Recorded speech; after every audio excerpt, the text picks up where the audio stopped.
सवाल के साथ प्रारंभ से जुड़े हुए। कभी कभी लोग कश्मीर के प्रश्न के साथ हमारी प्रतिबद्धता को समझ नहीं पाते।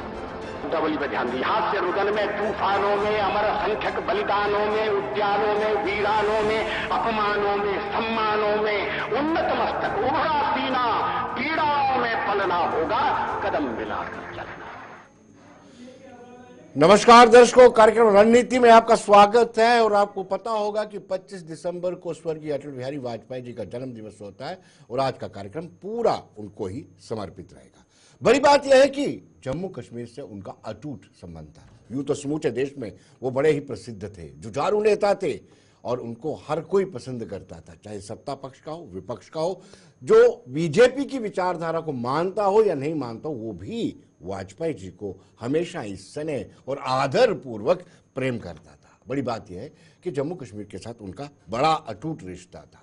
अगर हम बात करें कि अंतर्राष्ट्रीय स्तर पर कश्मीर मुद्दे को ले जाने वाले वाजपेयी जी, उन्होंने बताया कि आतंकवाद कोई बैड या गुड टेररिज्म नहीं होता है, आतंकवाद आतंकवाद होता है।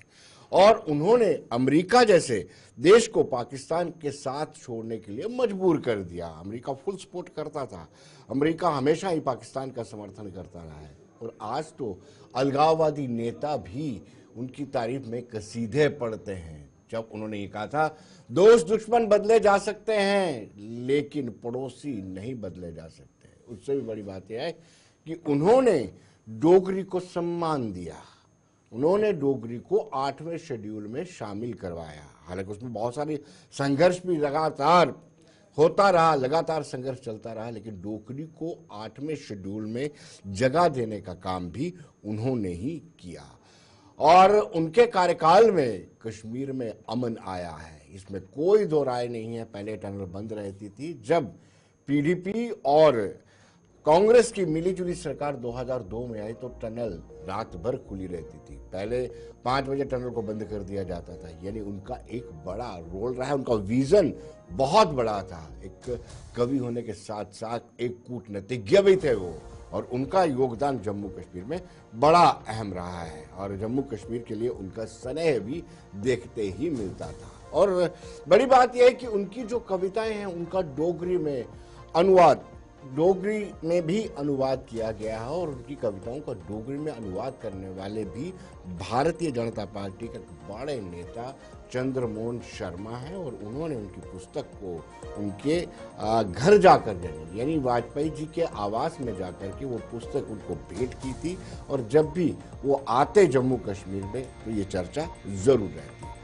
हम अपने दर्शकों के साथ ये चलते हैं, आपके पास हमारे पैनलिस्ट, हम अपने पैनलिस्ट के पास लिए चलते हैं। हमारे साथ जगदीप सिंह जुड़ चुके हैं। जगदीप जी, आपका स्वागत है।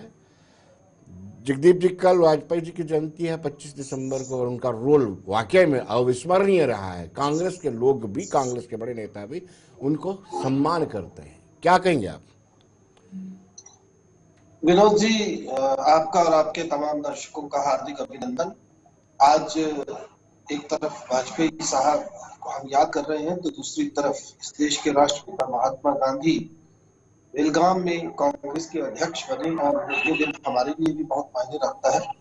जहां तक वाजपेयी साहब की बात है, एक बाकमाल लेखक, बहुत बेहतरीन कवि, बड़े मजे हुए राजनेता, इंसानियत को समझने वाले, धर्मनिरपेक्षता और सांप्रदायिक सौहार्द को देश में बनाए रखने की पुरजोर कोशिश करने वाले, अमनो चैन कैसे स्थापित हो उसके लिए अहिंसा को जरिया बनाकर देश के तमाम वो राज्य जहां कहीं आतंकवाद या नक्सलवाद जैसी परेशानियां, समस्याएं थी, उनसे निपटने में बहुत कुशल। और अगर आप बांग्लादेश के उदय को देखें तो शक्ति वाहिनी को लीड करने का जो उनको श्रेय जाता है, तो ये बहुत मैं मुख्तसर शब्दों में कहूंगा बहुत बाकमाल शख्सियत है वाजपेयी साहब। और आज अगर हम देखें तो पूरी पार्टी में इनके वैचारिक पुरोधाओं से लेकर, मतलब आप सावरकर से शुरू हो जाए, आपको वाजपेयी साहब के कद का कोई व्यक्ति नहीं मिलेगा, ये सच बात है। लेकिन विनोद जी, क्योंकि देखिए, जब हम एक मंच पर बैठते हैं, दर्शकों के साथ पूरी ईमानदारी के साथ जुड़ते हैं, तो तमाम चीजें साझी होनी चाहिए। ये तमाम बातें जो मैंने वाजपेयी साहब के बारे में आपको बताई, ये जगविदित बात है, लेकिन इसके साथ साथ 1942 में, क्योंकि 5 जनवरी में उनका एक लेख संग इन माई सोल, जिसमें वो लिखते हैं कि उन्होंने क्विट इंडिया मूवमेंट में हिस्सा लिया था और बाकायदा भाजपा बड़ा महिमा मंडन करती है उसका, लेकिन हकीकत ये है कि उस वक्त 2 क्रांतिकारी लीलाधर वाजपेयी और महुआ, उनके खिलाफ गवाही भी वाजपेयी साहब ने दी थी जेल से बचने के लिए, और राजकुमारी कौल को तो सब जानते हैं। तो ये तमाम चीजें हैं, बट ओवरऑल हम बात करें तो एक बेहतरीन शख्स, और उनको नमन हमारी तरफ से। जी, इंसानियत, जमहूरियत और कश्मीरियत, ये एक स्लोगन उन्होंने दिया था। जगदीप जी, इसको कैसे देखते हैं आप? देखिए यही बात है, आज अगर आप भाजपा के लोगों को देखेंगे तो उछल उछल कर चैनल्स पर बड़ी मतलब विरोधापूर्ण ढंग से और बड़े विरोधाभास के साथ वो बात करते हैं, लेकिन जो वाजपेयी साहब का विजन था वो समझने वाला था, और उनका ये जो स्लोगन है इंसानियत, कश्मीरियत और जमहूरियत, ये बताता है कि उन्होंने मानवता को लोकतांत्रिक जो ताना बाना है उसके साथ जोड़कर देखा, और उसी के साथ उन्होंने कश्मीरियत को जोड़ा।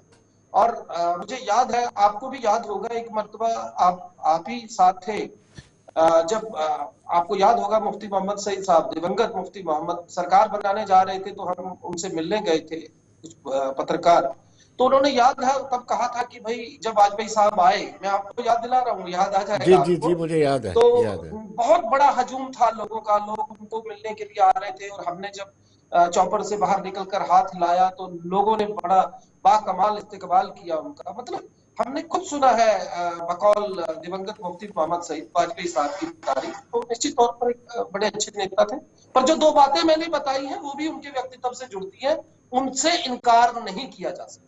जी, लेकिन जगदीप जी, जिस तरीके से भले ही वो कुछ लोग कश्मीरी नेता, कट्टर नेता, भले ही वो भाजपा की विचारधारा से मुत्तफिक नहीं है, लेकिन उसके बावजूद भी वाजपेयी का सम्मान वो बड़ा करते हैं, उसके पीछे वजह क्या लगती है?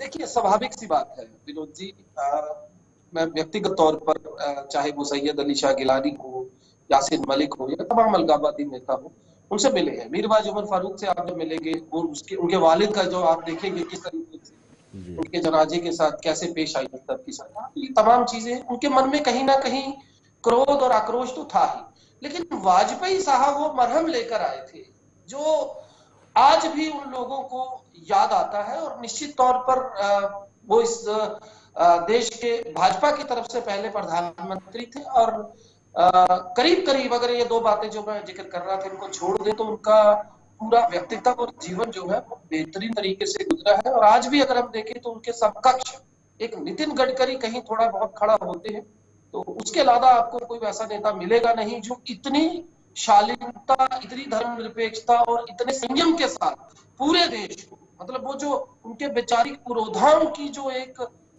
लीक चली आई है, वो उससे हटकर देश को एक साथ लेकर चलने में यकीन रखते थे। ये उनकी कविताओं से भी सुनने को मिलता है, जो आपने शुरू में एक सुनाई थी। जी, चलिए, इस वक्त डोगरा सदर सभा के चीफ और former cabinet minister Gulchain Singh Charak हमारे साथ जुड़ चुके हैं, और गुलचैन सिंह चाड़क बड़े, उन्होंने डोगरी के लिए बड़ा काम किया, और इत्तेफाक से जिस दिन 8 शेड्यूल को डोगरी में शुमार किया जाना था उससे एक दिन पहले चाड़क साहब वहां पर दिल्ली में ही थे। चाड़क साहब, आपका क्या अनुभव है स्वर्गीय वाजपेयी जी को लेकर के, क्योंकि कल उनका जन्मदिन है, 25 दिसंबर को उनका जन्म दिवस रहता है।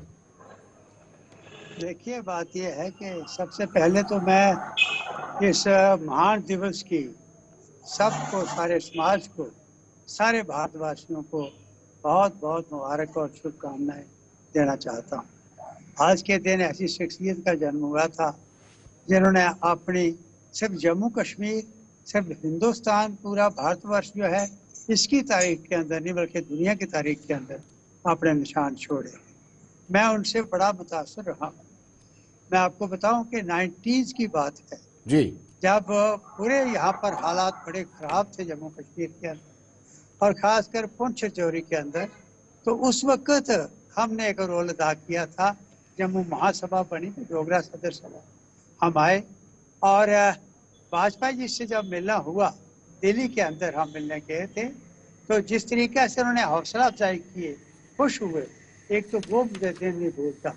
और दूसरा, यहाँ चौधरी प्यारा सिंह जब MLA बने यहाँ, तो उनके घर रात को डिनर था, तो प्रोफेसर चमन लाल जी मुझे बुलाने आए थे और उन्होंने जब इंट्रोडक्शन कराई, वहाँ सोफे पर बैठे थे मेरे गले में हाथ डाल के, तो प्रोफेसर चमन जी ने उनको कहा कि आपको याद करना चाहता हूँ कि गुरचैन सिंह एक आज इंस्टीट्यूशन है, जम्मू महासभा का मैं उस वक्त अध्यक्ष जी। तो बड़े खुश हुए और मुझे कहने लगे, चाणक्य साहब हम इकट्ठे मिलकर कोई एक प्लान बनाए। मैंने कहा जी जब आप बुलाओगे मिलेंगे। आखिर जब प्रधानमंत्री बने मैं उस पर आता हूँ, तो जम्मू आए तो अभिनव थिएटर में प्रोग्राम था, वहाँ जब भाषण करने के लिए माइक के सामने आए तो मैं सामने खड़ा था, मैं उठ के खड़ा हो गया ऑडियंस में। मैंने कहा वाजपेयी साहब भाषण आपने आप शुरू करना है, लेकिन पहले आप ये बताओ कि आपने वायदा किया था कि अगर हम पावर में आए तो डोगरी को हम 8 शेड्यूल में शामिल करेंगे, क्या ऐसा होगा? तो उन्होंने कहा था, माइक हटा के अपने हाथ से अपने मुंह के सामने से, तो उन्होंने कहा कि बिल्कुल मुझे याद है, लेकिन करेंगे।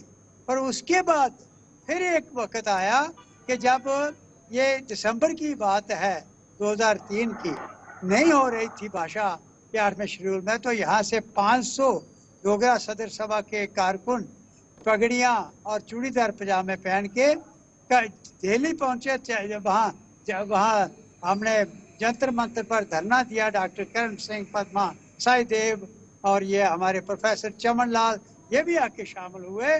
तो वहाँ बहुत बड़ा प्रोटेस्ट हुआ। तो उसके बाद शाम को मैसेज आ गया, प्रोफेसर चमन जी आए, कहने लगे कि आपको डिप्टी प्राइम मिनिस्टर साहब के साथ बात करनी है, ये आदरणीय प्रधानमंत्री जी का मैसेज है। हमने कहा ठीक है जी। तो फिर अडवाणी जी के ऑफिस में जब डिप्टी प्राइम मिनिस्टर थे, होम भी इनके पास था, वहाँ हमारी शाम को मीटिंग फिक्स हुई और उसमें अडवाणी जी ने कहा कि आदरणीय अटल जी का संदेश है कि चाणक्य साहब को और उनके सारे साथियों को कह दो कि डोगरी भाषा 8वें शेड्यूल में शामिल होगी, आप वापस जाओ। तो मैंने कहा था कि हम ये वापस कैसे जाएं बगैर संदेशा दिए, हम दिल्ली में ही रुकेंगे। और दिल्ली में हम इतनी देर रुकते रहे, कहीं पत्रा के वहाँ मंदिर में, कहीं कहीं, और उसके बाद सारी जनता हमारी 500 के 500 वहाँ रहे। और जब ये अनाउंसमेंट हुई कि 8वें शेड्यूल में डोगरी जो है बाकी भाषाओं के साथ शामिल हो गई है, फिर हम वापस आए। इसलिए जो निशान उन्होंने छोड़े हैं, काश कि हर सियासतदान आज समझे कि किस किस्म की वो शख्सियत थी। मैं बहुत मुसाफिर हूँ। लेकिन चाणक्य साहब आपको रोकूंगा, डोगरी को मान तो मिला लेकिन सम्मान की दरकार है। अभी सम्मान नहीं मिला है, मान मिल गया है, वो वाजपेयी जी का कंट्रीब्यूशन, आपका कंट्रीब्यूशन है, डोगरा का कंट्रीब्यूशन है, लेकिन मान तो मिला, सम्मान नहीं। विनोद जी आपने बिल्कुल सही बात कही। हमने उस वक्त जब यहाँ दिन मनाया अभिनव थिएटर के, तो उस वक्त मनमोहन सिंह जी, सोनिया गांधी, ये चीफ मिनिस्टर उस वक्त मुफ्ती साहब थे, वो गवर्नर साहब, मतलब सारी पूरी स्टेज पर लोग बैठे थे। वहाँ हमने सारे कलाकार, अपने राइटर्स को भी सम्मानित किया, बहुत से राइटर्स को सम्मानित किया। और यही बात जो आपने कही है कि अब सम्मान दिलाना जिस तरीके से आज उसको स्थान मिल गया है, अब आगे हमारे राइटर्स, हमारे कलाकार, इनका काम है। और उन्होंने कोशिश की, आज भी कोशिश कर रहे हैं, लेकिन अफसोस की बात यह है कि गवर्नमेंट की तरफ से इस वक्त एक प्रयास थोड़ा बहुत हुआ है। जब मैं एजुकेशन मिनिस्टर बना उस वक्त भी हमने डोगरी भाषा को कॉलेजेस के अंदर, इंस्टीट्यूशंस के अंदर किस तरीके से हमने कोशिश किया कि वहाँ पर अपॉइंटमेंट्स भी हों, टीचर्स भी आए, और बोर्ड के अंदर भी हमने, बोर्ड ऑफ स्कूल के अंदर भी रोल प्ले किया। लेकिन अफसोस की बात है, जिस तरीके का लिखा जाना था, आर्टिस्ट ने काम करना था, वो माहौल आज तक नहीं मिल पा रहा। आज दूरदर्शन को ही देख लो आप, आज डुग्गर चैनल की कब से हमारे आर्टिस्ट मांग कर रहे हैं, हम कहाँ दिल्ली तक इनको लेकर भी पहुंचे, वायदे हुए, वो नहीं हुआ।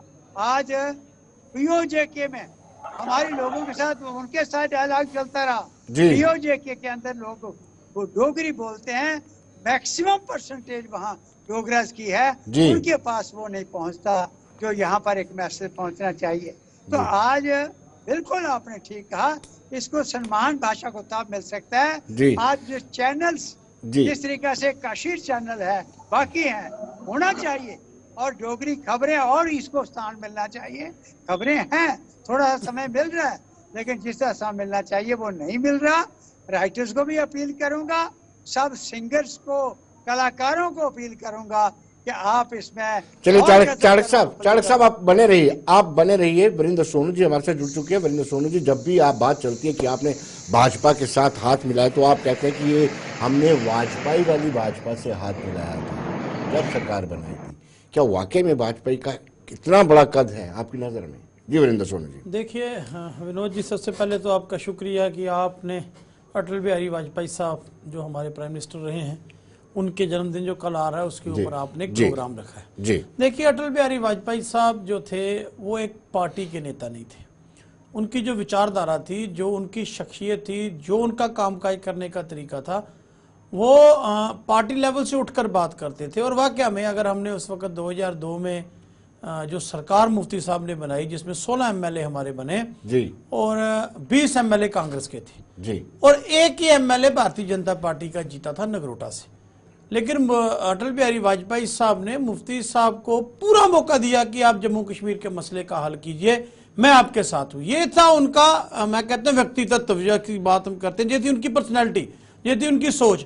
अगर आज की भारतीय जनता पार्टी होती तो शायद मेरा ख्याल 2-3 पार्टियां तोड़ के सरकार अपनी बनाते। चलिए, मैं उस विषय पे नहीं जाता, आज मुझे लगता है वो विषय भी नहीं है ना। हाँ, नहीं जाना भी नहीं चाहिए। उन्होंने इस पे नहीं सोचा कि ये अपोजिशन की सरकार है, लेकिन उन्होंने जम्मू कश्मीर के नौजवान की, जम्मू कश्मीर के आम आदमी की, जम्मू कश्मीर की हालात को दिल से चाहा। और जब वो श्रीनगर में गए प्राइम मिनिस्टर बन के, जहाँ कश्मीर में खुले दिल से उनका जब स्वागत किया, खुली जब उनकी सभा हुई, तो वहां से उन्होंने कहा कि भाई मैं जम्मू कश्मीर के लोगों के लिए किसी के साथ भी बातचीत करने के लिए तैयार हूं। ये माननीय अटल बिहारी वाजपेयी साहब ने कहा था। तब जम्मू के लोग कहते थे, कश्मीर के लोग, हम मालूम नहीं जब दिल्ली से अटल बिहारी वाजपेयी साहब चले हैं तो उनके मन में क्या था, लेकिन जब वो कश्मीर में गए, जब मुफ्ती साहब ने उनका प्रोग्राम वहां करवाया, और देखिए खूबसूरती देखिए कि वो प्राइम मिनिस्टर, सरकार भारतीय जनता पार्टी की, जम्मू कश्मीर अपोजिशन की सरकार है, लेकिन वो दिल खोल के बात कर रहे हैं। वो कह रहे हैं कि नहीं, मैं जम्मू कश्मीर के लोगों के मसले का हल चाहता हूं। और वाकया में वाजपेयी साहब ने जो किया, विनोद जी, अगर 2002 से लेकर 2005 तक उसमें हमारे बुजुर्ग गुरचैन सिंह चाणक्य साहब भी बाद में सरकार का हिस्सा थे, उन्होंने साथ मिलकर वो सरकार चलाई, उसको golden period of Jammu Kashmir कहा जाता है। तो मैं समझता हूं कि वाजपेयी साहब के बिना वो पीरियड गोल्डन बन ही नहीं सकता था। अगर वाजपेयी साहब का इनिशिएटिव ना होता, अगर वाजपेयी साहब उस सरकार को सपोर्ट ना करते, तो मैं समझता हूं। और दूसरी बात मैं कहता हूं, ये तो मैं जम्मू कश्मीर के मसले पे कहता हूं, वाजपेयी साहब की छवि आप देखिए, बेशक वो आरएसएस से थे, बेशक वो आरएसएस के मतलब सरगर्म थे, लेकिन उसके बावजूद वो कट्टरवाद से दूर थे। उसके बावजूद वो पूरे हिंदुस्तान को चलाने की बात करते थे। और पहला तजर्बा था, मैं कहता हूं, आजाद हिंदुस्तान का, कि उन्होंने 24 के 28 पार्टियों को मिलकर के उन्होंने सरकार बनाई। ये कोई छोटा काम नहीं। आज तो 1-2 नहीं चल रहे हैं, जो हालात हैं आपके सामने हैं, रोज जो बिला वो जेपीसी के पास जाता है। चलिए, फिर भी मैं उस विषय पे नहीं जाना चाहता, लेकिन वाजपेयी साहब को एक बार सवाल किया था किसी ने वाजपेयी साहब से, भी आपको, आपके कितने घटक दल हैं? उन्होंने कहा जी 24। तो किसी ने कहा नहीं 26 हो गए। उन्होंने कहा जी दल ही इतने, पता ही नहीं चलता कि कौन साथ छोड़ जाता है, कौन आ जाता है। लेकिन उसके बावजूद एक मजबूत सरकार, और सरकार ने जो करके दिखाया आपके सामने है। तो मैं समझता हूं कि वाजपेयी साहब जैसे लोग सदी में कभी कभार ही पैदा होते हैं, और इसमें शक नहीं कि अगर हमने 2014 में भी भारतीय जनता पार्टी के सरकार साथ बनाई थी, तो विनोद जी उसमें 30-40% ये था कि हमने वाजपेयी साहब जी की बीजेपी के साथ हाथ मिलाया था। जो अटल बिहारी वाजपेयी साहब का था, मुझे नहीं मालूम था कि ये कुछ होगा, लेकिन वाजपेयी साहब जो थे वो, मैं कहता हूं, किसी पार्टी की नेता नहीं थे, वो पूरे भारतवर्ष के नेता थे। और उन्होंने जो जम्मू कश्मीर के लिए किया है, आने वाली सदियां उनको इसलिए याद रखेंगे। चलिए जगदीप जी, आपके पास लौटूंगा, लेकिन चाणक्य साहब को जल्दी है। चाणक्य साहब से एक सवाल ले लूंगा। चाणक्य साहब, मान तो मिल गया, सम्मान के लिए क्या करने की जरूरत है? और कहां पर हमारे कवि और लेखक कहां पर लैकिंग करते हैं, क्यों नहीं हो रहा है ऐसा कुछ? देखिए, मैं आज जिस विषय पर आप बात कर रहे हैं उसी पर रहना चाहता हूं। आपने बिल्कुल ठीक कहा कि डोगरी भाषा को अपना स्थान जो चाहिए था, जो डिजर्व करती थी, ये बहादुरों की, वीरों की भाषा, ये देशभक्तों की भाषा जो है, वो स्थान वाजपेयी के टाइम में मिला। वाजपेयी जी ने इसमें गजब का रोल प्ले किया है, इसको हम नहीं भूल सकते। पार्टी पॉलिटिक्स को एक साइड छोड़ दो, अब जो सम्मान की बात कही है, अब इस भाषा को आगे कैसे ले जाना है, किस तरीके से सम्मान मिलने के बाद क्या क्या हमें रास्ते मिल गए काम करने के, उन पर चलने की जरूरत है। इसलिए मैं कह रहा हूँ, मैं किसी को क्रिटिसाइज नहीं करना चाहता, लेकिन गवर्नमेंट का रोल बनता है कि आज चूंकि ये न्यू पॉलिसी बनी है एजुकेशन की, उसमें भी ये है कि मातृभाषा को ठीक स्थान मिलना चाहिए। मातृभाषा हर तरीका के हर जगह पर इसका स्थान रहना चाहिए, और चाहे वो बोर्ड ऑफ स्कूल एजुकेशन की बात हो, चाहे उसमें यूनिवर्सिटी का रोल हो, चाहे उसमें गवर्नमेंट डिपार्टमेंट का रोल हो, वो ही अदा करना चाहिए उन्होंने पूरा, तभी ये इसको सम्मान मिलेगा। और दूसरी बात आपने जो कही है वो ये है कि हमारे जो राइटर्स हैं, भाई देखिए, मैं पिछले दिनों लंदन में मेरा डोगरा संसद का प्रोग्राम था, वहाँ एक दुकान पर देखा कि मैंने लंदन में दुकान पर पंजाबी गाने लगे हुए थे, उनमें एक जान थी, उस गाने में कोई उस वर्डिंग में उस जोश नजर आ रहा था। तो इस तरीके से आज चाहिए, अब हमारे लिखारी जो है, हमारे कवि जो है, हमारे गायक जो है, इसमें और हमारे जो सिलेबस है उसमें हम इसको प्रॉपर ढंग से इस डोगरी को स्थान दें। और मुझे लगता है ये इस पार भी और उस पार भी, जिस तरीके से जितनी तादाद में लोग समझने वाले, 8 लाख तो मैंने लंदन में देखे, यहाँ पर जब मैं पहुंचा हूँ वहां पर तो मैं हैरान रह गया, वो सब डोगरा थे, चाहे पीओजे के थे चाहे यहाँ के थे। तो इसलिए लोगों को चाहिए, इस जरूरत इसकी है, लेकिन आगे हमारे लिखारी, हमारे कवि, हमारे गायक, हमारी गवर्नमेंट ये मिलके इसको स्थान दें, तो मुझे लगता है ये एक देशभक्तों की और एक बहादुरों की जो भाषा है, ये पूरे इस भारतवर्ष के अंदर नहीं, आसपास के मुल्कों के अंदर भी इसकी आवाज पहुंचेगी, गली गली और घर घर। चाणक्य साहब, हमारे प्रोग्राम में जुड़ने के लिए आपका बहुत बहुत शुक्रिया, और आपने जो बेशकीमती हमें ज्ञान दिया और बताया कि किस तरीके से अटल बिहारी वाजपेयी का डोगरी को 8वें शेड्यूल में शुमार करने में क्या क्या योगदान रहा है और किस तरीके से शुमार किया गया। लेकिन आपने ये भी बताया कि मान तो मिला डोगरी को, सम्मान दरकार है, यानी सम्मान अभी बकाया है, सम्मान बकाया है। तो मैं जगदीप जी से जानना चाहूंगा, जगदीप जी, आपने व्यक्तित्व की बात की, बतौर राजनीतिज्ञ आपका क्या अनुभव है अटल बिहारी वाजपेयी जी कैसे राजनीतिज्ञ थे? सोनू जी अभी जुड़े हैं, क्योंकि इससे पहले हम चर्चा कर चुके हैं बकौल दिवंगत मुफ्ती मोहम्मद सईद, हमने जो शब्द सुने आप भी उसमें थे, इस तरीके से उन्होंने अपने अनुभव साझा किए जब वाजपेयी साहब कश्मीर की जमीन पर उतरे। दूसरी बात, एक स्वाभाविक सी बात मैं समझता हूँ कि जब वाजपेयी साहब के व्यक्तित्व को देखने और परखने की बात, जगदीप जी आपको 1 मिनट के लिए रोकूंगा, लौटते हैं छोटे से कमर्शियल ब्रेक के बाद, बने रहिए।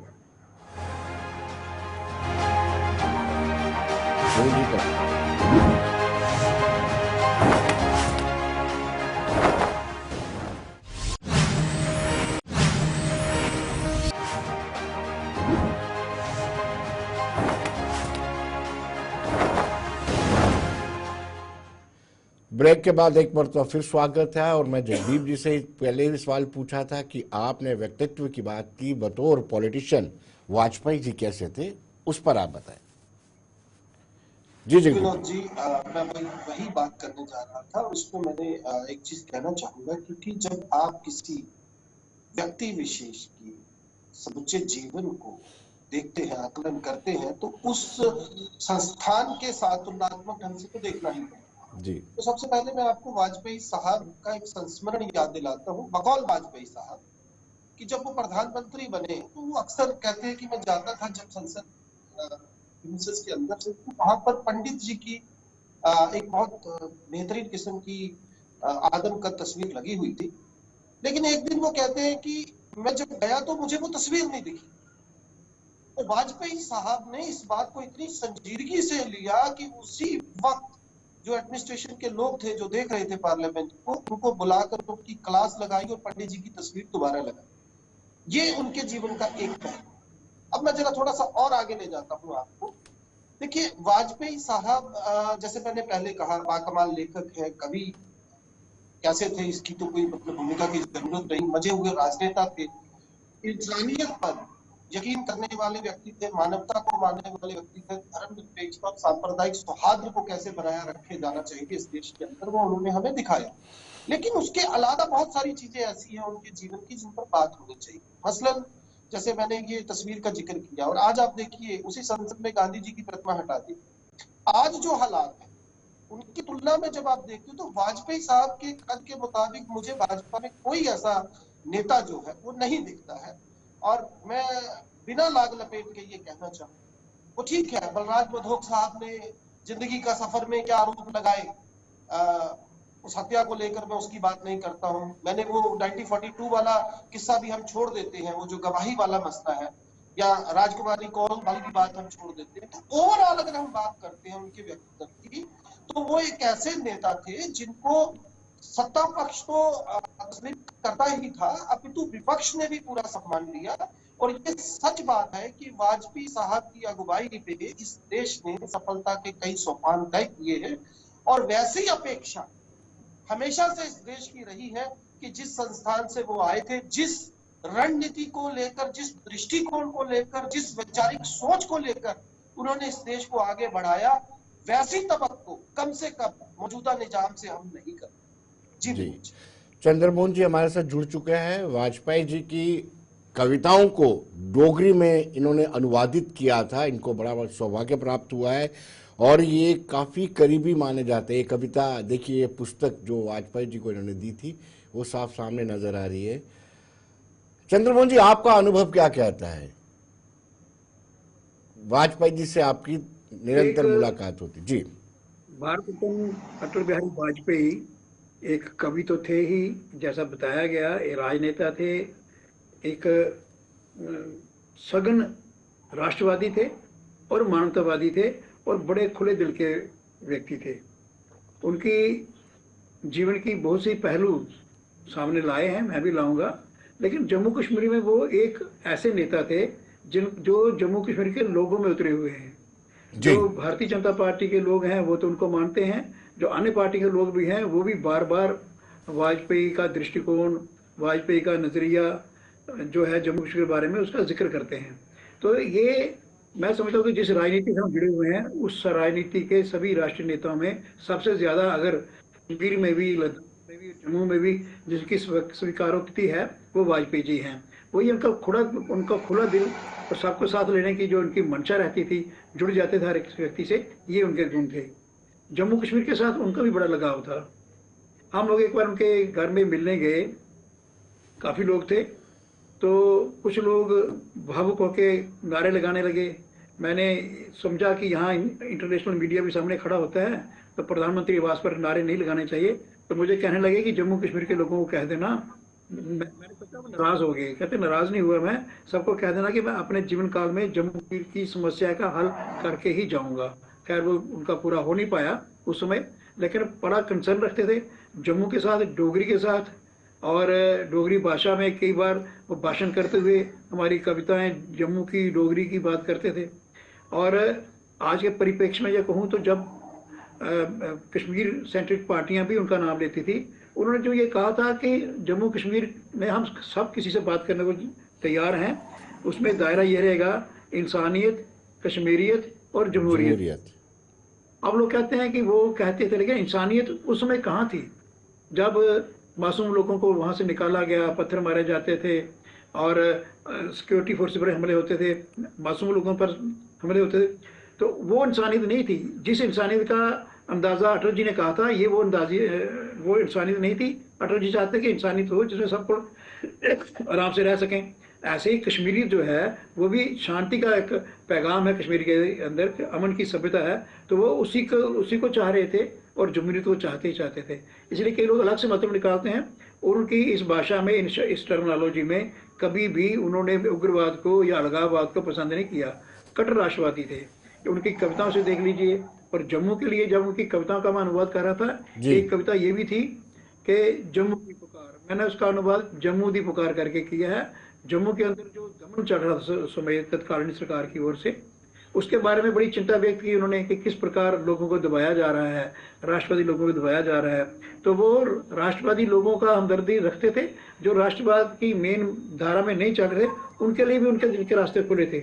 उनकी बातों से लगता कि आइए बात करें, हम हर किसी से बात करेंगे, लेकिन दायरा वही रहेगा कि भारतीय संविधान के अंतर्गत। तो वाजपेयी जी का दृष्टिकोण बड़ा दूर का था।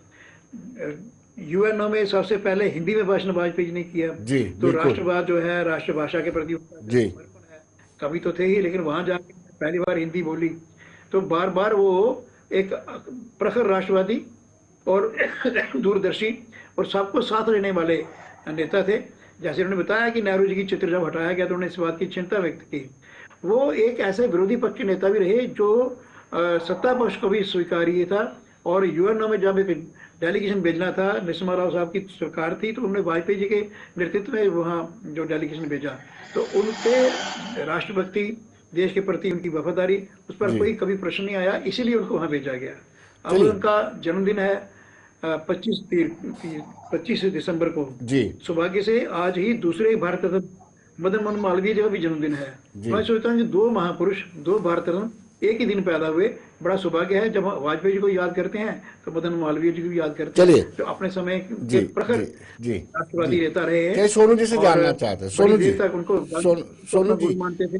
क्या टैगोर जी ने उनको नाम दिया। चंद्रमोहन जी, मैं आपको रोकूंगा, सोनू जी से जानना चाहूंगा, क्या मुख्य वजह आपको लगती है कि किसी भी केंद्रीय नेताओं को, दिल्ली के नेताओं को जम्मू कश्मीर के जो कश्मीर बेस्ड पॉलिटिकल पार्टीज हैं उन्होंने स्वीकार नहीं किया और वाजपेयी का एक सम्मान?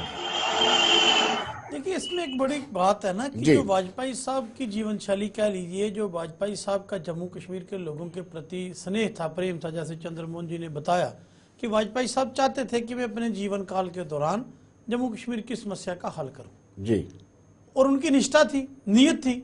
अब नियत को जब वो इम्प्लीमेंट करते थे तो लोगों में मन में बात जाती थी कि ये शायद हमें इस दलदल से निकाल सकते हैं, और उन्होंने कोशिश भी की। मैं ये नहीं कहता कि उन्होंने कोशिश भी की, और बड़ी सीरियस कोशिश हुई, और हम एक मुकाम पर जा पहुंचे थे। लेकिन चलिए, अब जो ऊपर वाले को मंजूर था होना वही था। तो लेकिन मैं कहता हूं कि वाजपेयी साहब की जो कोशिश थी, जो वाजपेयी साहब का रवैया था जम्मू कश्मीर के लोगों के प्रति, तो वही एक वजह है कि कश्मीर के लोग भी, आप मुझे याद है जब 2004 में पार्लियामेंट का इलेक्शन हुआ था, तो जो अटल बिहारी वाजपेयी साहब ने जैसे पीस इनिशिएट किया था, पाकिस्तान से बातचीत की थी, बॉर्डर पर सीज फायर थी, तो उस वक्त बहुत सारे कश्मीर के लोगों ने कहा था, मुझे याद है मैं किसी की प्रेस कॉन्फ्रेंस सुन रहा था, उन्होंने कहा था वाजपेयी साहब आप बारामूला से आकर पार्लियामेंट का इलेक्शन लड़े। याद होगा आपको, बहुत सारे लोगों ने कहा था। तो ये होती है एक बंदे की स्टेटमैनशिप, और ये होती है कि रिस्पेक्ट, जिसको हम रिस्पेक्ट कहते हैं, कि वहां बारामूला से बैठे लोग कहते थे वाजपेयी साहब आप आइए चुनाव लड़िए, क्योंकि उस वक्त वाजपेयी साहब के दौर में वो बातें हुई ना, जो बातें हुई जब 5 बजे के बाद टनल बंद हो जाता था 2002 में, तो टनल बंद है, जम्मू का जो लिंक है कश्मीर से टूट जाता था। जब मुफ्ती साहब चीफ मिनिस्टर आए 2002 में, उन्होंने जब ये चीजें की तो वो करने की वजह केंद्र था, केंद्र से उनको सपोर्ट मिली कि सरकार ने कहा चलिए आप जम्मू कश्मीर की हालात को बदलिए, हम आपके साथ हैं। तो वाजपेयी साहब का वो नजरिया था, जब उस नजरिए पर काम हुआ तो आज कहा। लेकिन वाजपेयी साहब उससे बड़ी बात एक थी, वो एक कवि भी थे जी, वो लिखते थे।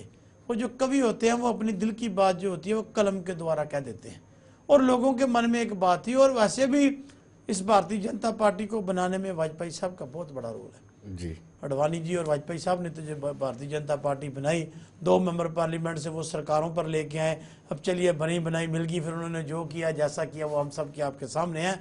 आगे वालों ने क्या किया क्या नहीं किया वो एक अलग विषय है, उस पर मैं जाना नहीं चाहता। तो लेकिन एक बात इसमें बड़ी क्लियर है कि वाजपेयी साहब ने जो कहा वो किया था, और जो मुफ्ती साहब के साथ उनके रिश्ते थे, जम्मू कश्मीर के साथ उनके जो रिश्ते थे, उन्हीं रिश्तों की वजह से जो जम्मू कश्मीर में सुधार हुआ उसकी वजह से हुआ। और मैं समझता हूँ कि वाजपेयी साहब अगर जिंदा रहते, अगर ऊपर वाला उनको और थोड़ी बख्शता या और सरकार उनकी चलती, शायद जम्मू कश्मीर के मसले का हल जो था वो हो जाता। लेकिन उसके बाद जो नक्शे कदम वाजपेयी साहब ने दिए थे भारतीय जनता पार्टी को, तो मैं समझता हूं कि आज उन नक्शों से, उन कदमों से भारतीय जनता पार्टी आगे पीछे हो चुकी है। मैं चंद्रमोहन शर्मा जी के वो टीवी स्क्रीन के नीचे बीजेपी लिखा आ रहा है, अब मुझे मालूम नहीं इन्होंने दोबारा बीजेपी ज्वाइन कर ली है, चलिए अच्छी बात है। लेकिन मैं चंद्रमोहन शर्मा जी की मैं जाति तौर पर बहुत इज्जत करता हूँ। जी। ये एक बेबाक ईमानदार आदमी है, बेबाक तरीके से अपनी बात करने वाले आदमी हैं।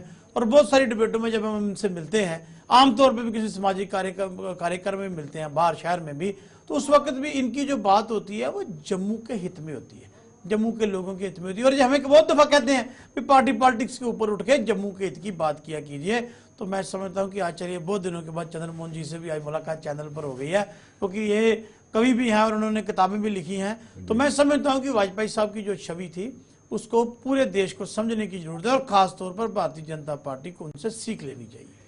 जगदीप जी, वो वाजपेयी जी का सोच का दायरा सीमित नहीं था। आपने देखा होगा एक वोट से सरकार गिरी, आपने उनको सुना भी होगा, पार्टी रहे ना रहे देश रहना चाहिए, इस तरह की बातें करते थे।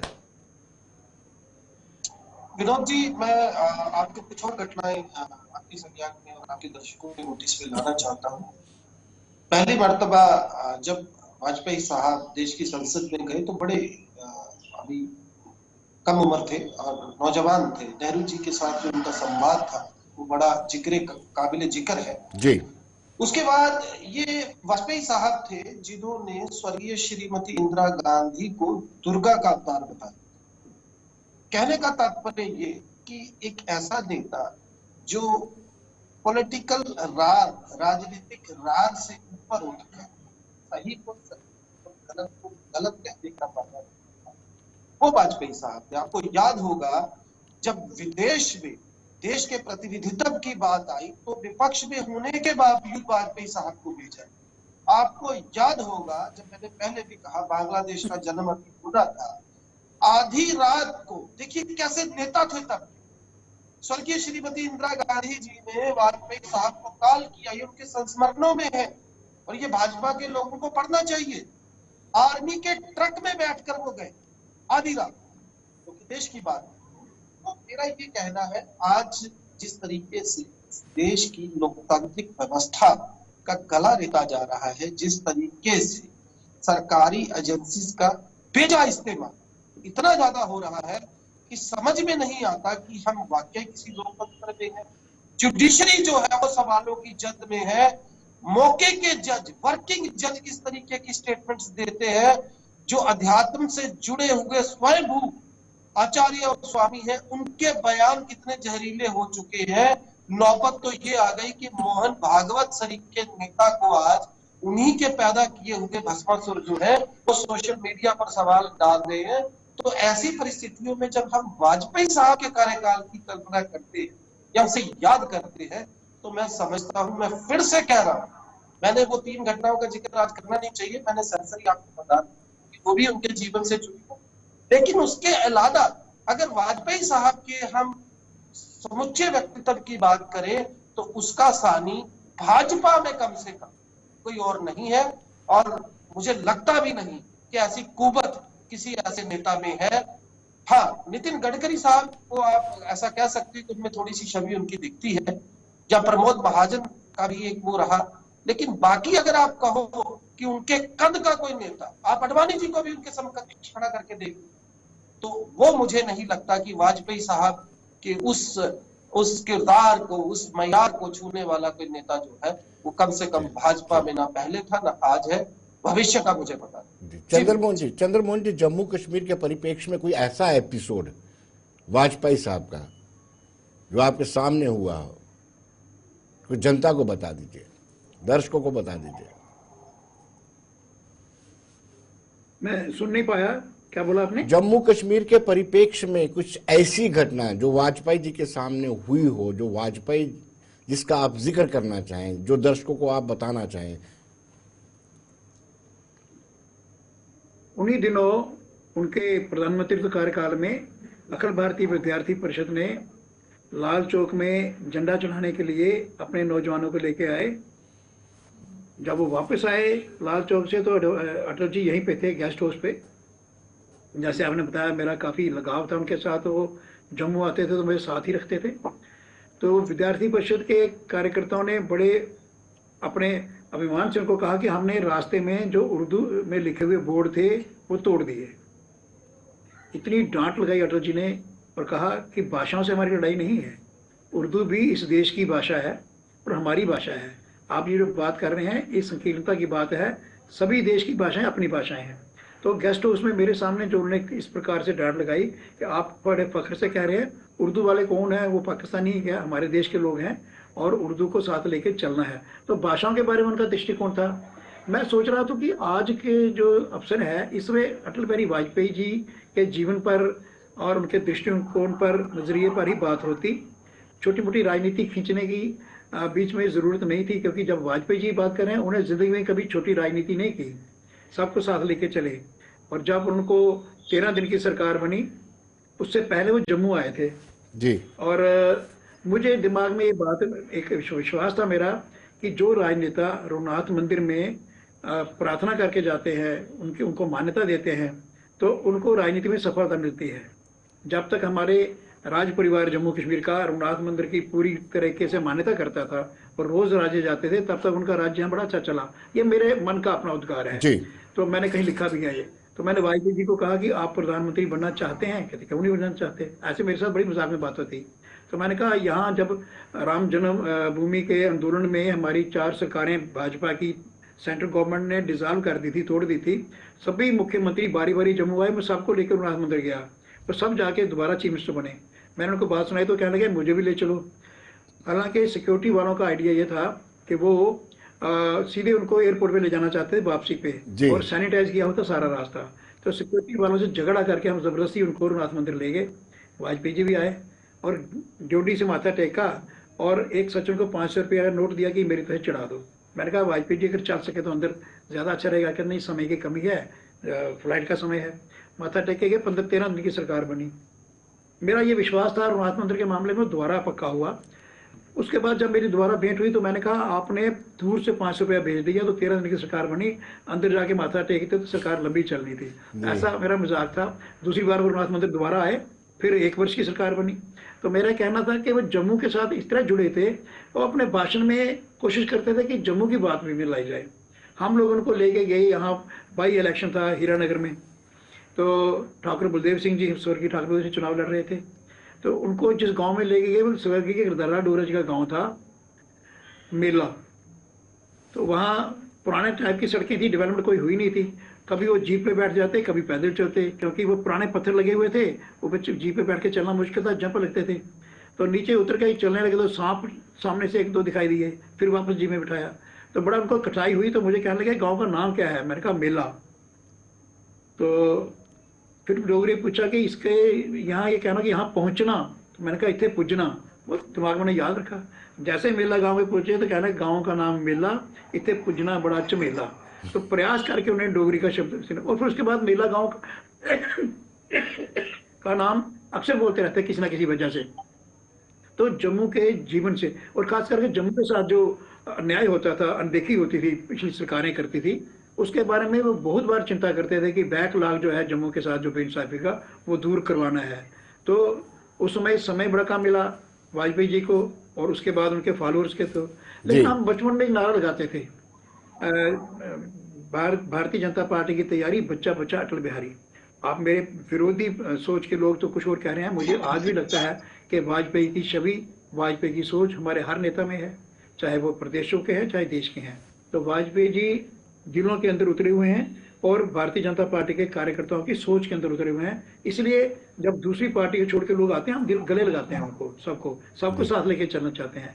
ये सबका साथ सबका विश्वास जो एक नारा है, ये इसका ओरिजिन वाजपेयी जी की सोच से ही निकला हुआ है। इसलिए वाजपेयी जी की सोच जो है उसको लेके ही भारतीय जनता पार्टी चल रही है। आपका दृष्टिकोण अलग हो सकता है। अटल बिहारी वाजपेयी जी के समय भी कुछ लोग तो विरोध उनका करते ही थे, तभी 13 दिन की सरकार चली और बाकी ने समर्थन नहीं दिया। तो आज उनके जाने के बाद हम याद कर रहे हैं, लेकिन वो इतने महापुरुष हैं कि हमारे याद करने पर उनका व्यक्तित्व निर्भर नहीं करता जी। वो इतिहास पुरुष थे, वो महापुरुष थे और आने वाले युगों में इनको याद किया जाएगा। चलिए सोनू जी, आपसे जानना चाहूँगा, उन्होंने गुजरात दंगों के बाद प्रधानमंत्री नरेंद्र मोदी तब वहाँ पे चीफ मिनिस्टर थे, उनको भी कहा था कि राज धर्म का निर्वाह किया जाए, यानी वो बेवाकी से बोलते थे। देखिए, जो बात आपने की कि वाकया में एक वीडियो में भी वो कह रहे हैं कि राज धर्म का पालन जो है वो नहीं किया गया, निर्वाकी उन्होंने कहा राज धर्म का पालन नहीं। और बेबाकी के साथ ये तो बात सच है कि जब गुजरात के दंगे हुए तो उसके बाद अटल बिहारी वाजपेयी साहब जो थे उस वक्त के चीफ मिनिस्टर, जो आज हमारे प्राइम मिनिस्टर हैं, उनसे नाखुश थे और उन्होंने कहा था कि जो चीफ मिनिस्टर का कर्तव्य होता आपने नहीं निभाया। चलिए उस वक्त पॉलिटिकल कंपल्शन बनी, मजबूरियां बनी पार्टी में, वो नहीं कर पाए, वो चाहते थे इनको बदलना, ये भी सच है, उनको बदलना चाहते थे। तो चलिए अब वो पार्टी का मसला है, उन्होंने क्या किया क्या नहीं। लेकिन इसके बावजूद मैं कहना चाहता हूं कि आज तो हमें कोई नेता नजर नहीं आता ना कि जो ये कह सके कि भाई मणिपुर में गलत हुआ या दूसरी जगह पर गलत हुआ, हमें इसके ऊपर सोचने की जरूरत है। वो वाजपेयी साहब ही थे जिन्होंने एज प्राइम मिनिस्टर कहा था कि राजधर्म का पालन वहां पर नहीं हुआ है। दूसरी बात मैं ये कहना चाहता हूं कि जैसे अभी जगदीप जी ने भी कहा, वाकई ये सही बात है कि वो सारी उम्र अपोजिशन में रहे, सारी उम्र अपोजिशन में रहे, लास्ट में आकर एक 13 दिन के लिए, फिर 13 महीने के लिए, फिर 5 साल के लिए सरकार रही। तो चलिए वो भी राइजिंग इंडिया के नाम पे 6 महीने पहले डिजॉल्व करके बाद शाइनिंग इंडिया के नाम पे 6 महीने पहले डिजॉल्व की, तो फिर उसके बाद भारतीय जनता पार्टी की सरकार चली गई। तो मैं ये कहता हूं कि उन्होंने जो कुछ करने की कोशिश की, जहां वो जो करना चाहते थे, मैंने पहले भी कहा कि शायद बीजेपी में आज कोई नेता नहीं बचा जो वाजपेयी साहब की जो लेगेसी थी उसको आगे लेके जा सके। शायद उन्होंने ठीक कहा, गडकरी साहब में कभी कभार हमें आता है, कभी कभार नजर कि शायद कभी वो कोई बात करते हैं, लेकिन उसके साथ साथ राजनाथ सिंह जी भी हैं जो हम सोच सकते हैं कि वाजपेयी साहब की जगह वो ले सकते थे, लेकिन पता नहीं भी पॉलिटिकल कंपल्शन भी होती हैं। लेकिन एक बात मैं कहना चाहूंगा कि जिस तरीके से वाजपेयी साहब ने जम्मू कश्मीर के प्रति अपना दर्द रखा, या जम्मू कश्मीर के प्रति वो उनके मन में अगर कोई बात थी, तो वो हमारे लिए भी एक अच्छी बात थी कि वाजपेयी साहब जब तक रहे वो कोशिश करते रहे और वो चाहते थे कि मैं अपने होते हुए इस मसले का हल जो है करूं। लेकिन आज जिस तरह की दलदल में हम फंसे हुए हैं, अभी भी जम्मू कश्मीर जो है, आज आप देखिए इलेक्शन होने के बावजूद कहां पर फंसा हुआ है। हम बहुत और उलझनों में बह चुके हैं, और उलझनों में बस चुके हैं। चुनाव हो चुका है, पता कोई नहीं है सरकार किसकी है, कौन चला रहा है, क्या हो रहा है क्या नहीं। तो चलिए अब ये बातें जो है आने वाले वक्त में और भी दोबारा करेंगे। लेकिन एक बार दोबारा मैं वाजपेयी साहब को, जो उनका कल जन्मदिन आना है, मैं उसके ऊपर मैं समझता हूँ कि इस दिन में वाजपेयी साहब इस दुनिया पर आए और वाजपेयी साहब ने किया, कोशिश की जम्मू कश्मीर के लिए, तो उसके लिए जम्मू कश्मीर का जो बचा उनका हमेशा ऋणी रहेगा। जगदीप जी वो दिल से चाहते थे कश्मीर समस्या का समाधान हो, रिस्क लिया, लाहौर बस शुरू की, खुद चले गए बस पे लाहौर। जी विनोद जी, मुझे याद है कुछ एक पत्रकार भी यहाँ से गए थे और उन्होंने अपने अनुभव जब साझा किए तो वो बड़े बाकमाल थे। लेकिन मैं बीच में इसलिए आपको ये रिक्वेस्ट कर रहा था कि मैं एक बात जरूर कहना चाहता हूँ। अभी चंद्रमोहन जी ने जिस तरीके से बात की और उन्होंने एक तरह से, उनकी मजबूरी हो सकती है, एक पर्दा डालने की कोशिश की, बाकी नेताओं में भी उनकी छवि। ये खुद व्यक्तिगत तौर पर इसका एक जीवंत उदाहरण है, जिस व्यक्ति ने सारा जीवन दे दिया पार्टी को, उनकी क्या परिस्थितियां बनी। दूसरी बात मैं ये कहना चाहता हूँ, आप मुझे एक बात बताइए, आप वाजपेयी साहब की तुलना करना चाहते हैं, किस नेता से आप तुलना करना चाहते हैं? जरा एक बार नाम तो बताएं। जिस राजधर्म की आप बात कर रहे हैं, मैं आपको पूरी बात बता दूंगा। जब गुजरात में दंगे हुए और उसके बाद नरेंद्र मोदी तब के मुख्यमंत्री को तलब किया गया, तो बड़े तीखे शब्दों में वाजपेयी साहब ने न केवल उनको उनके इस पूरे मामले में जो उनकी भूमिका थी उसके लिए लताड़ा और राजधर्म तो उन्होंने पब्लिकली याद करवाया, लेकिन पार्टी के अंदर पर जो बात की वो कुछ एक लोग जो हैं उसको बाद में। लेकिन मैं लाहौर बस की बात कर रहा था, बड़ा रिस्की इनिशिएटिव लिया था, वो दिल से चाहते थे। मैं बिल्कुल आ रहा हूँ, मैं सिर्फ एक बात कहना चाह रहा था, उसके बाद ये वाजपेयी साहब की दूरदर्शिता थी कि उन्होंने नरेंद्र मोदी जी के व्यक्तित्व को बहुत बेहतर तरीके से पहचाना। ये बात अलग है कि आडवाणी साहब के सपोर्ट की वजह से वो अपनी उसी मुकाम पर पहुंच गए जो वो जहां जाना चाहते थे, और बाद में उन्होंने आडवाणी जी को ही मार्गदर्शक मंडल में भेजा। अब रही बात लाहौर की, निश्चित तौर पर लाहौर में जिस तरीके से वाजपेयी साहब ने, और आगरा समिट भी आप इसमें जोड़ लीजिए, हालांकि बदले एवज में क्या मिला, एवज में हमें क्या मिला, लेकिन वाजपेयी साहब की जो मंशा थी, वाजपेयी साहब की जो नीयत थी, उसमें शो ऑफ नहीं था, उसमें पूरी ईमानदारी से पड़ोसी मुल्क के साथ, और ये उनके वक्तव्य से आपको बिल्कुल स्पष्ट हो जाना चाहिए कि आप अपना पड़ोसी नहीं बदल सकते। इंसानियत, कश्मीरियत और जमहूरियत की बात करने वाले वाजपेयी साहब ने खुलकर कहा था, क्या आप लाख कोशिश कर ले आप अपना पड़ोसी नहीं बदल सकते। तो वो बड़े मतलब यथार्थ की भूमि पर खड़ा होकर बात करने वाले व्यक्ति थे, बड़ी साफगोई से बात रखने वाले व्यक्ति थे, सच को सच, स्याह को स्याह और सफेद को सफेद कहने वाली शख्सियत थे। ये उनके व्यक्तित्व के वो तमाम पहलू हैं जिन पर मुझे लगता है हमने आज बात की। जी सोनी, कहीं ना कहीं उनको मलाल जरूर रहा होगा कि उनके रहते रहते कश्मीर मसले का समाधान नहीं हुआ, क्योंकि जिस शिद्दत के साथ वो कश्मीर को लेकर के, जम्मू कश्मीर को लेकर के काम कर रहे थे। देखिए, इसमें कोई शक नहीं है कि उनके दिल, जैसे चंद्रमोहन जी ने भी बताया और वैसे भी उनकी बातों से लगता था, जो वो कर रहे थे उनके प्रोग्राम से लगता था कि वो चाहते हैं। हाँ, वाकया उनके दिल में भी ये बात रही होगी, ये कसक रही होगी कि मैं जम्मू कश्मीर का मसला हल नहीं कर पाया। और हो सकता है शाइनिंग इंडिया के नाम पे अगर 6 महीने पहले नहीं करते तो शायद कुछ ना कुछ बात आगे बढ़ जाती। और एक बात बिल्कुल सही है कि उनकी तुलना किसी नेता से नहीं की जा सकती, क्योंकि वो, मैं पहले ही कहता हूँ कि ऐसे लोग सदियों में बड़े कम पैदा होते हैं जो पार्टी पॉलिटिक्स के ऊपर उठ के सोचते हैं। आज की बीजेपी तो ये सोचती है कि सिर्फ कमल का फूल ही खिलना चाहिए, चाहे लोगों ने वोट जिसको मर्जी दिया, लेकिन सरकार हमारी बननी चाहिए। तो इस तरीके की बात होती है। तो ऐसी नहीं, वाजपेयी साहब उनमें से अलग थे। और ठीक कहा जगदीप जी ने भी, चंद्रमोहन शर्मा साहब हमारे बीच में, वाकया में अगर वाजपेयी साहब होते तो शायद चंद्रमोहन शर्मा साहब, जो आपको एक जंग लड़नी पड़ी पिछले 2-3 महीने पहले, वो ना लड़नी पड़ती। ये मैं भी मानता हूँ इस बात को, इस बात के साथ भी मैं भी। चलिए सोनू जी, बहुत बहुत शुक्रिया। चंद्रमोहन जी, आपका भी बहुत बहुत शुक्रिया। जगदीप जी, आपका भी बहुत बहुत शुक्रिया। तो दर्शकों, आप बने रहिए देश दुनिया की खबरों के लिए और मुझे दीजिए इजाजत। नमस्कार।